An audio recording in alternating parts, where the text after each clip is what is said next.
Para hacer democracia, se requiere estar bien informados. La Urna, programa del Instituto Electoral de Coahuila. Los temas democrático-electorales al alcance de la ciudadanía. Hola, ¿qué tal? Les saludamos con gran gusto en su programa La Urna, una producción del Instituto Electoral de Coahuila.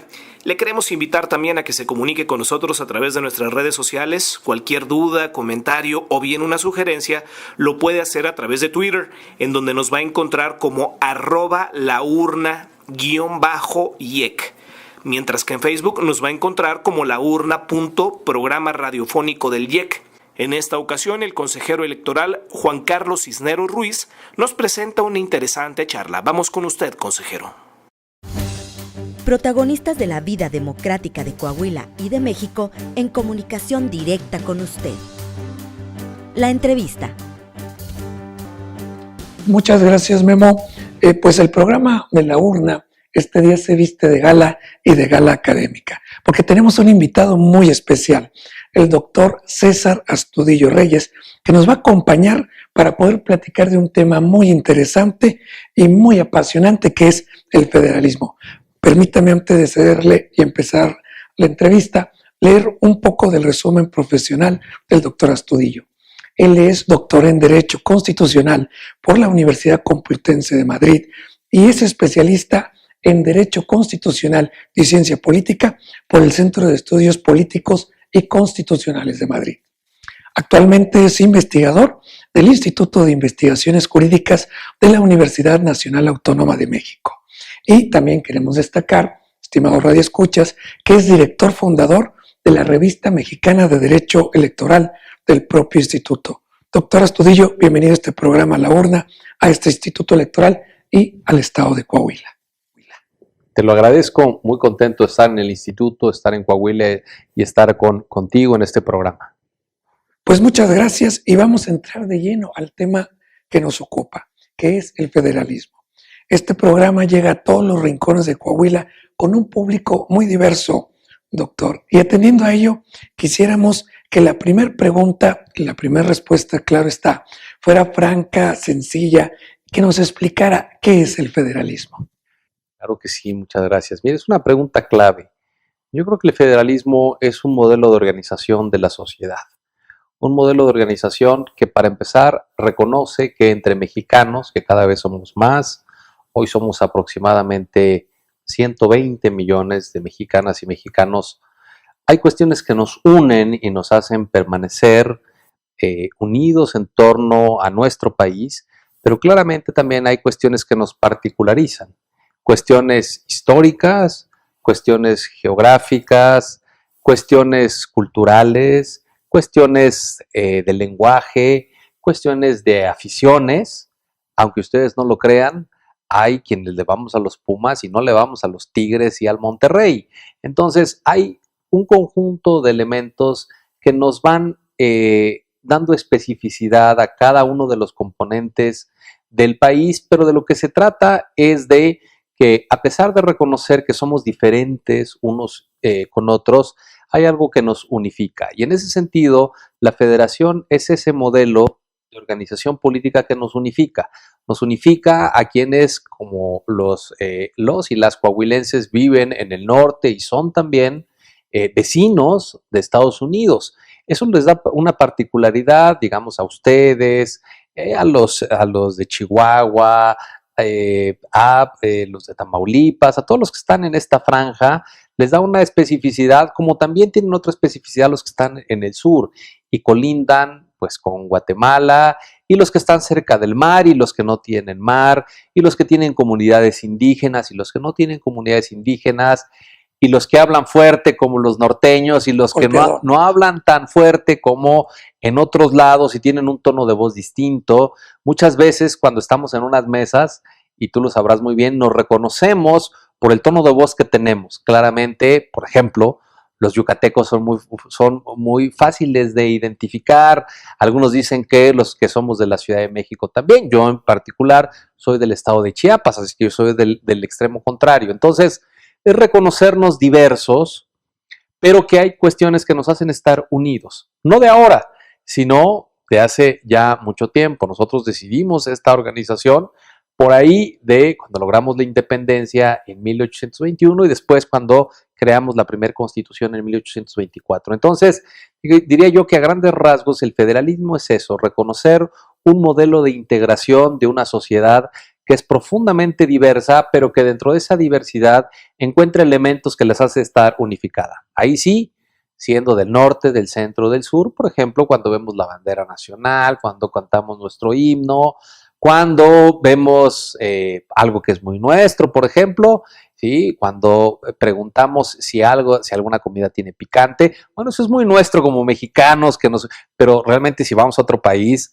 nos vamos a dar cuenta que ahí algo que nosotros decimos, pues esto no pica absolutamente nada, para ellos es incomible y es algo que nos da una serie de rasgos que nos hacen ser mexicanos, sentirnos mexicanos, aun cuando seamos distintos en muchos otros elementos. Muy bien, y en efecto, México es un país muy diverso.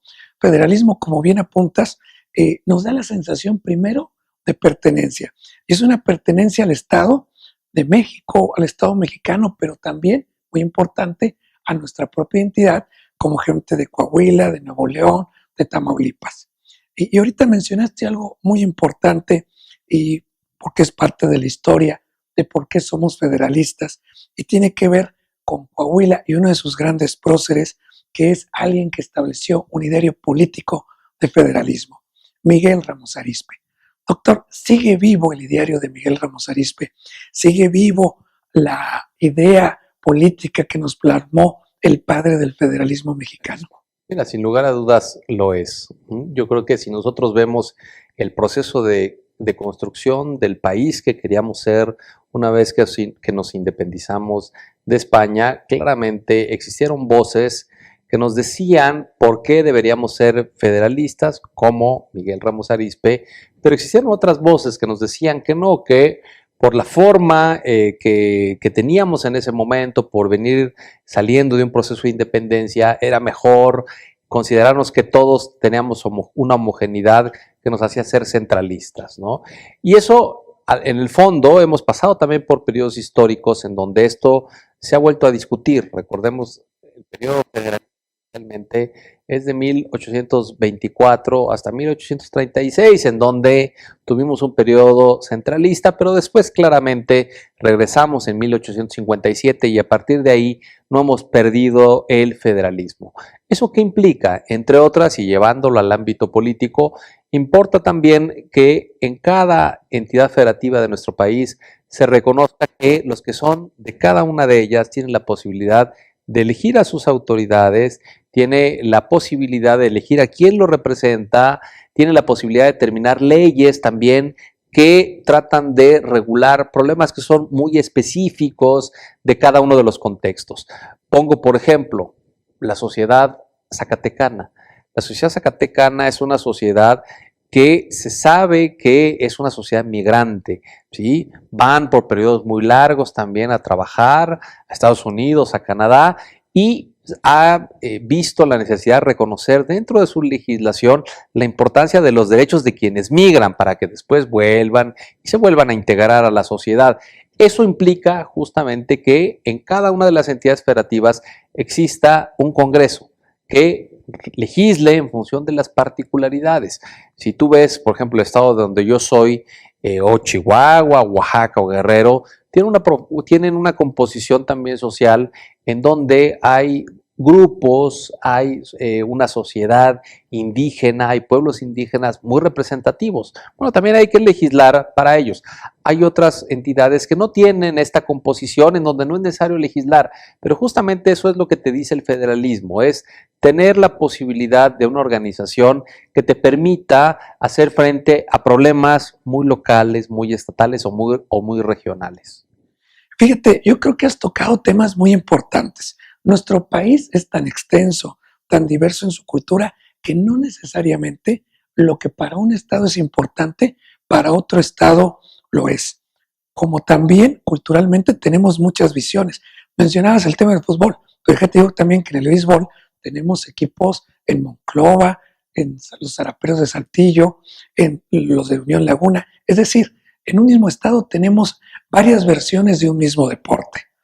Entonces, partiendo desde ese punto de vista, vivimos un Estado federal donde cada Estado se reconoce como propio.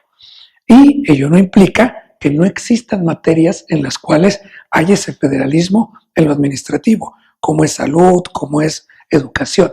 Y esto nos ha permitido, doctor, ir transitando a un federalismo viviente. Como tú atinadamente decías que nació con nuestro país como país independiente y federalista.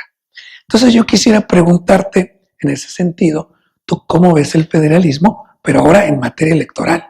Porque hay que comentarle a nuestros radioescuchas que hace algunos años hicimos una gran reforma electoral en donde surgen los organismos públicos electorales locales, los OPLES, y surge el Instituto Nacional Electoral.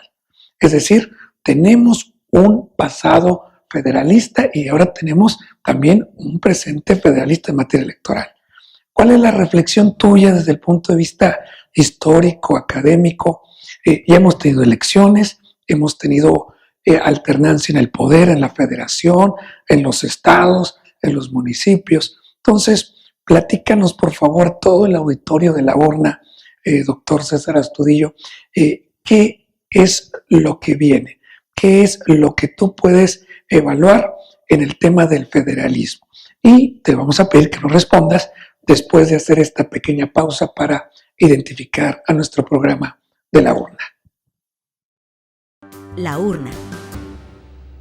Pues regresamos aquí al programa de la urna con el doctor César Astudillo y sin más le cedemos el uso de la voz para que nos hable de esta experiencia federalista en materia electoral. Muchas gracias. Mira, lo cierto es que la organización electoral también se basa en este modelo de federalismo. ¿Y eso qué implica? Que si cada entidad federativa tiene la posibilidad de elegir a su gobernador o gobernadora, a sus integrantes del Congreso, a los integrantes de sus municipios, pues finalmente alguna institución debe hacerse cargo de ver que todo esté listo para que las personas puedan ir a emitir su voto. Y de esta manera, desde hace mucho tiempo, no de ahora, pero con puntualidad, desde 1946, se hizo la repartición y se dijo, a ver, que las elecciones federales las organicemos con un órgano o a través de un órgano federal y que las elecciones locales sean los propios estados los que determinen la organización. Así sucedió de 1946 hasta 1996, en donde se dijo, bueno, tal vez valga la pena poner en la Constitución algunas reglas elementales de cómo organizar a la función electoral dentro de las entidades federativas. Así sucedió, llegamos de 1996, llegamos a un momento en 2007 en donde algunos dijeron, no, a ver, tal vez valga la pena dar algún paso adicional y ver que cuando un órgano, una institución electoral no pueda realizar sus elecciones, se le pida, en ese caso, al IFE que organice las elecciones. Después, por distintos desencuentros políticos, también se llevó a la reforma de 2014 y se dijo, bueno, vamos a dar un paso en donde inicialmente sí se pensó que se construyera una institución nacional encargada de organizar todas las elecciones, desde la del presidente de la República hasta la de el último regidor de un municipio en este país. Dentro de ese proceso se dijo, bueno, tal vez esto no sea lo mejor porque lastima el federalismo, ¿sí? Déjenme ponerlo de esta manera. Ustedes reivindican, por ejemplo, ¿no?, que de repente hay que echarse una buena carnita asada con una cervecita, pero eso no quiere decir que los poblanos no digan, oigan, pero aquí nosotros tenemos los chiles en nogada y el mole y así sucesivamente, ¿no? Porque dan una especificidad propia de cada entidad federativa. Lo mismo es en la organización electoral. No se podría decir, bueno, pues ahora vamos a organizar todas las elecciones con una instancia nacional porque todos somos iguales. No, hay particularidades que hay que atender muy específicas. No es lo mismo, por ejemplo, organizar una elección cuando hay pueblos indígenas que cuando no hay pueblos indígenas dentro de la sociedad. Es muy distinto. Y entonces se dijo, bueno, a ver, lleguemos a un esquema mixto, un esquema intermedio, algo híbrido.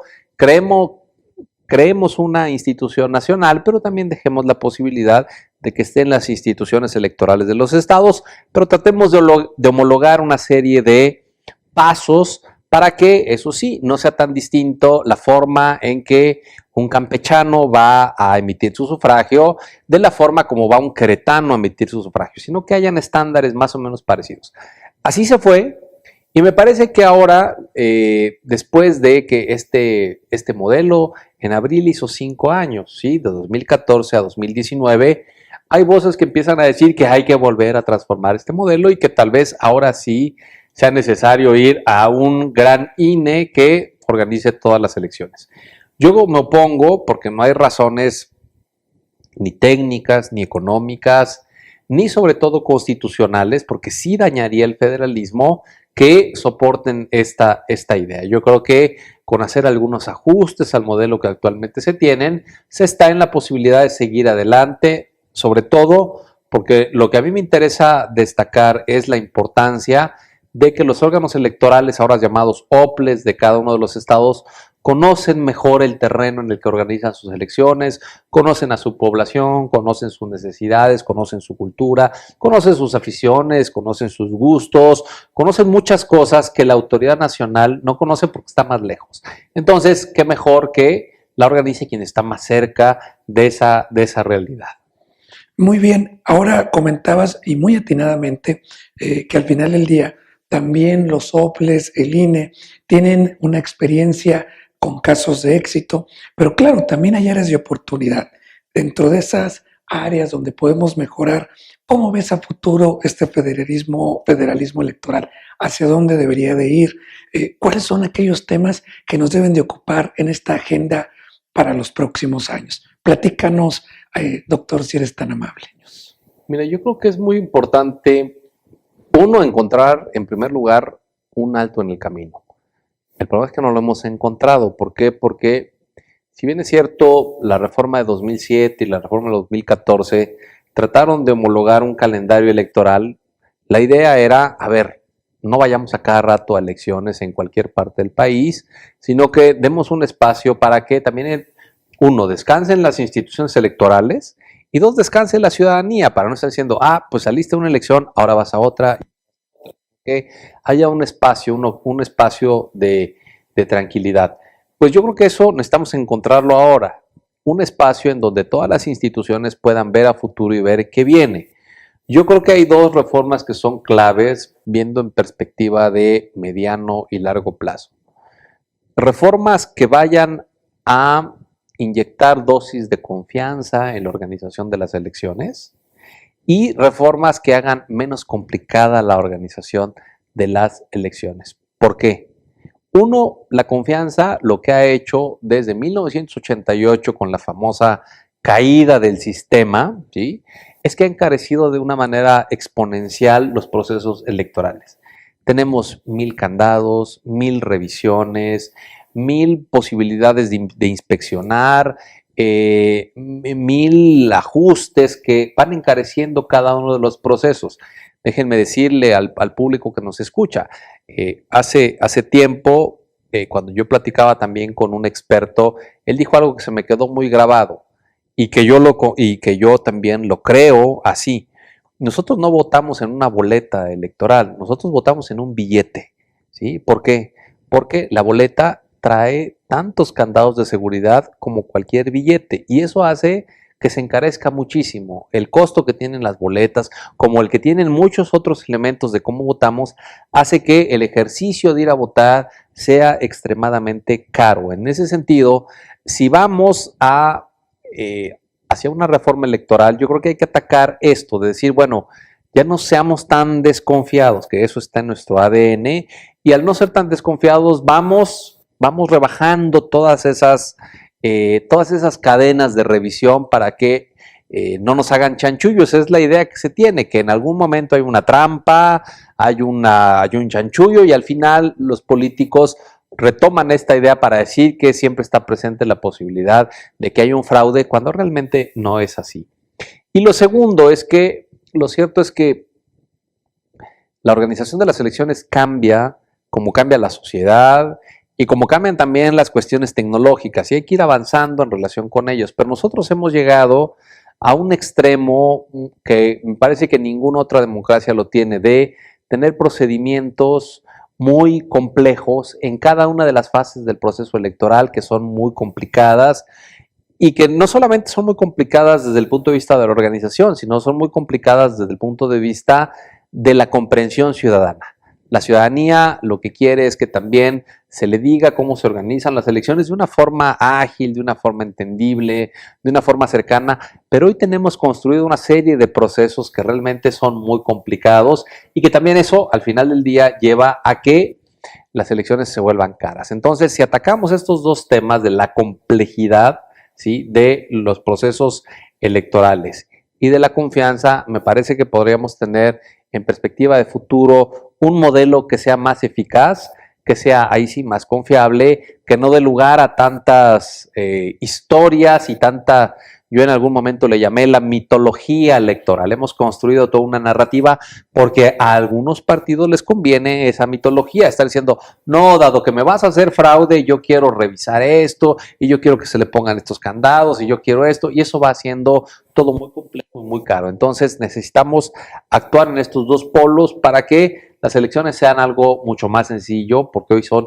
extremadamente complejas. Escuché algo y me llamó mucho la atención, de que te decías conservador, porque había que conservar ciertas instituciones, ciertos procedimientos.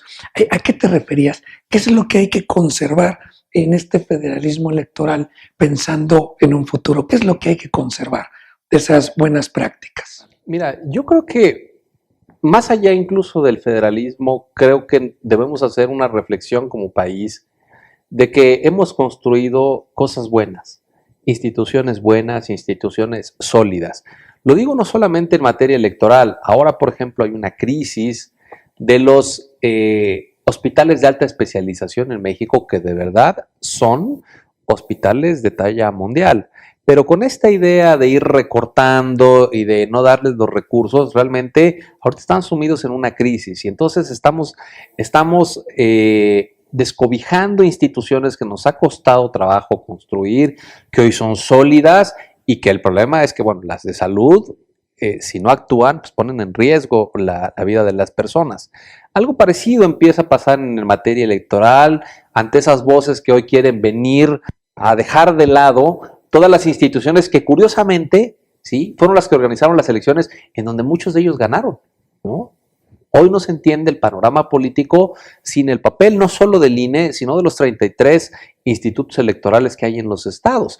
Ahí ganaron, y ganaron muchos de Morena, debo de decir. Y hoy viene toda una propuesta política para decir, bueno, no, vámonos hacia otro lado, vamos a quitar muchas instituciones y vamos a dejar que sea otra institución. Yo creo también que, por eso hoy decía, yo soy conservador porque estoy por conservar lo que hemos hecho bien. Son instituciones que ahí están, que me parece que son sólidas. Claro, hay que hacer algunos ajustes en estas como en muchas otras. Es decir, ninguna institución nace y permanece en el tiempo sin ningún cambio. Hay que ir cambiando, pero eso sí, conservando lo que se ha hecho y se ha hecho bien. El problema es que si dejamos descobijadas las instituciones de salud, repito, se pone en riesgo la vida de las personas. Pero ojo, si dejamos de lado a las instituciones electorales, la vida democrática de nuestro país puede entrar en riesgo y eso también es altamente preocupante. Pues le agradecemos mucho al doctor Astudillo su presencia en nuestro programa La Urna, a las redes sociales que tenga antes de... Yo les quiero agradecer a ustedes, me encuentran en @CésarAstudilloR y también en Facebook. Les agradecemos mucho su atención a este programa de La Urna. Muchas gracias. Les queremos agradecer y les queremos invitar, amigos, para que se comuniquen con nosotros. Amigas, tenemos varias vías de contacto para tener comunicación con usted. Tenemos el Facebook, le invitamos a que nos siga también por las transmisiones. Tenemos el Twitter y también tenemos el Instagram. Nos escuchamos la próxima semana. Agradecemos a la Red Estatal de Radio por esta oportunidad de estar en contacto con ustedes y nos escuchamos la próxima semana. Que tenga usted un excelente día. Gracias por acompañarnos en una emisión más de La Urna, llevado hasta ustedes por el Instituto Electoral de Coahuila. Nos escuchamos en nuestra próxima emisión.